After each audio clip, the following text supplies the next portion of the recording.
Ce să discutați în fiecare zi? Când discuți în fiecare zi cu cineva, chiar și copilul tău, la un moment dat poate să apară un sentiment de rutină. Fiind și la distanță, acest lucru este și mai greu neputând recurge la activități fizice. Dar, odată cu pandemia, lumea online a luat amploare și au fost create foarte multe activități pe care tu și copilul tău le puteți face împreună, online. Puteți avea o seară de film. Alegeți împreună un film, dați start și apoi vizionați-l ca și cum l-ați vedea amândoi pe canapea.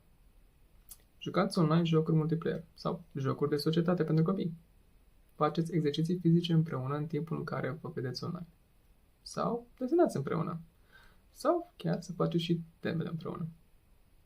Faceți totul să pară un joc. O atitudine jucăușă poate să creeze o conexiune emoțională mai adâncă. Jucatul este important de asemenea și pentru dezvoltarea cognitivă, emoțională și socială a unui copil. Prin joc, acesta învață să asimileze informații despre sine și despre lume. Este unul din ingredientele pentru un atașament securizat. Mă numesc Ioan Alexandru, sunt psiholog clinician și psihoterapeut. Dacă v-a plăcut informația în acest video, vă rugăm să ne scrieți în comentarii și să ne spuneți cu ce alte informații am putea să vă ajutăm în continuare.